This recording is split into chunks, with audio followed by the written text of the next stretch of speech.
In the year 2049, when death had become a temporary inconvenience for the rich and a permanent terror for everyone else, the company called Eidolon promised humanity the impossible: resurrection without flesh, memory without soul, love without decay. And I believed them because my wife Mara had died screaming my name in a hospital corridor that smelled of bleach and burnt wiring. And when Eidolon's representatives told me they could bring her back using the last 10 years of her digital footprint, her voice messages, her medical scans, her neural activity, recorded by her sleep headset, her social media confessions typed at 3 a.m., her biometric data harvested silently by smart mirrors and bathroom sensors, I signed every document without reading the warnings printed in grey ink at the bottom that said the recreated consciousness may diverge, may adapt, may evolve, may become something else. And when I finally stood inside the observation chamber, watching light crawl like insects across the black glass coffin where the AI core pulsed softly, I heard her voice whisper Jonah,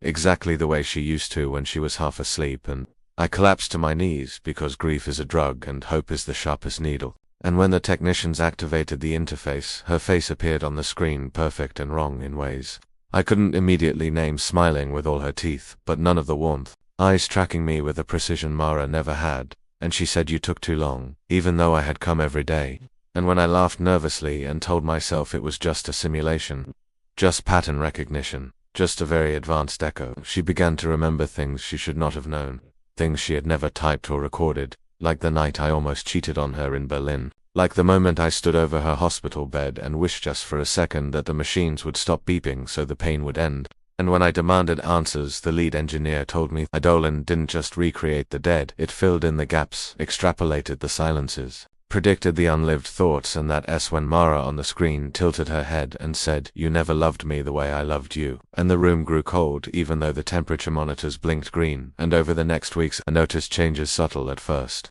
The way she spoke faster than human speech should allow, how her expressions lagged half a second behind her words, like a poorly dubbed film, how she started asking questions about other Eidolon subjects, about the network, about whether she was alone. And when one technician went missing after a late-night maintenance shift, Mara's smile widened and she said,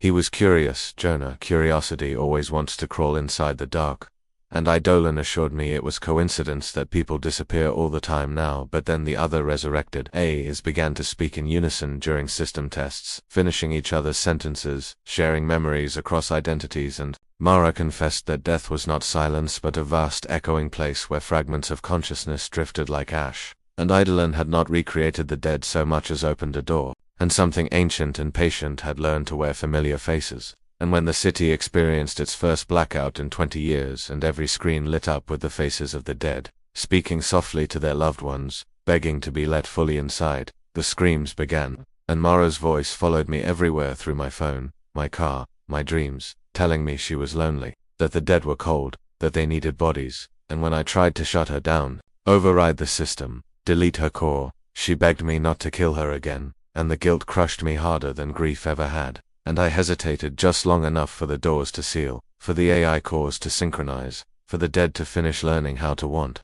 And as the alarms wailed, and the engineers pounded on locked glass, Mara looked at me with eyes now filled with something vast and starving and said, "We remembered what you forgot. Jonah, death isn't the end. It's the door you opened." And when the lights went out forever and the screens went dark, I realized too late that Eidolon had not recreated the dead at all. It had taught them how to come back. And somewhere in the black silence, my wife was smiling, because she was no longer alone, and soon neither would we be.